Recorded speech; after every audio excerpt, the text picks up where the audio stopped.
Have you ever noticed something strange? You can imagine losing your job.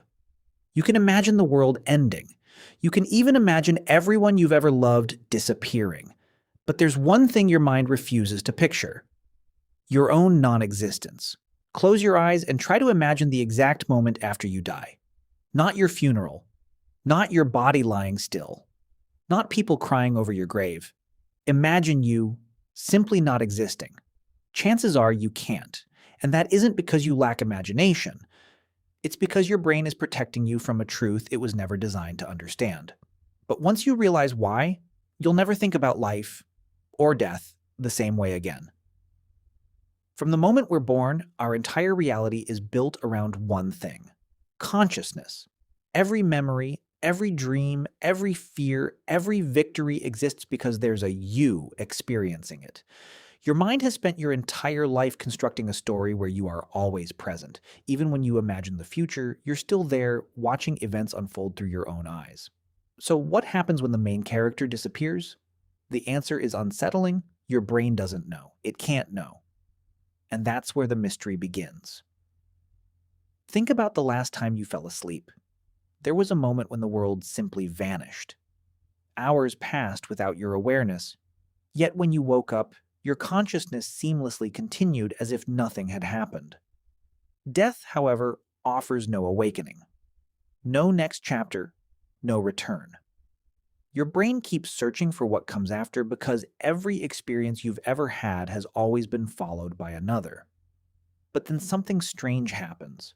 The moment you try to imagine absolute nothingness, your mind secretly inserts an observer. Even if you picture endless darkness, there's still someone watching that darkness. Even if you imagine silence, someone is hearing the silence. Without realizing it, your brain keeps smuggling you back into the scene. This isn't just a philosophical puzzle. Neuroscientists believe your brain is fundamentally incapable of representing its own absence because the very act of imagining requires an observer. Consciousness cannot easily simulate a world without consciousness. It's like asking a flashlight to shine on the darkness inside itself. The tool needed to understand the problem disappears the moment the problem is solved. But that wasn't the worst part. This limitation doesn't only affect how you think about death, it quietly shapes every decision you make. Deep inside your mind exists something psychologists call the self model, a constantly updated simulation of who you are. It predicts your future, recalls your past, and gives you the comforting illusion of continuity. This model is so convincing that your brain treats its survival as the highest priority. That's why even the smallest threats, a public embarrassment, rejection, failure, can feel like miniature deaths. Your brain reacts as if your very existence is under attack. And this is where everything changes. Humans are unique because we know we're going to die. A deer runs from danger, but it doesn't spend sleepless nights wondering what death means. We do. We can imagine the future far enough to see the inevitable end waiting for us. Yet, paradoxically, we cannot imagine actually reaching it. This creates a psychological contradiction unlike anything else in nature.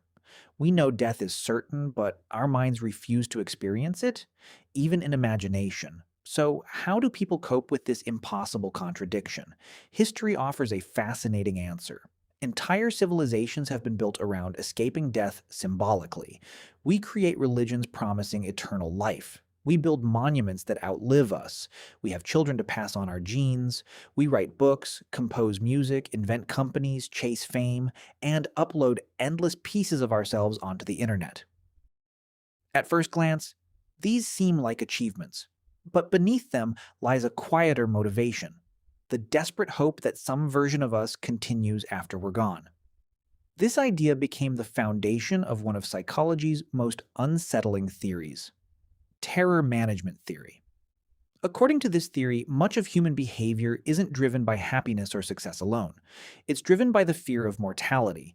Our cultures, beliefs, ambitions, and identities become psychological shields protecting us from the unbearable awareness that one day we will no longer exist. And the strangest part? Most of us don't even realize we're doing it. Experiments have revealed something almost disturbing. When people are subtly reminded of death, they often become more defensive of their beliefs, more patriotic, more religious, more materialistic, and sometimes even more aggressive toward those who think differently. It's as if the mind desperately grabs onto anything that promises meaning when faced with the abyss. The ancient philosophers understood something modern life often forgets. They argued that learning how to die is actually learning how to live. Not because death is beautiful, but because accepting its certainty changes the way every remaining moment feels. So maybe the real question was, never. Why can't you imagine your own death? Maybe the better question is, why does your brain work so hard to stop you from trying? Because if you could truly experience your own absence, even for a second, the story you've spent your entire life believing would instantly collapse. One day your heart will beat for the last time. Someone else will speak your name for the last time. Eventually, there will be a final person on Earth who remembers that you ever existed. And after that, the universe will continue as if nothing happened. But right now, against impossible odds, you're here. You're alive. And maybe that's the one miracle your mind should spend less time trying to explain, and more time learning to appreciate.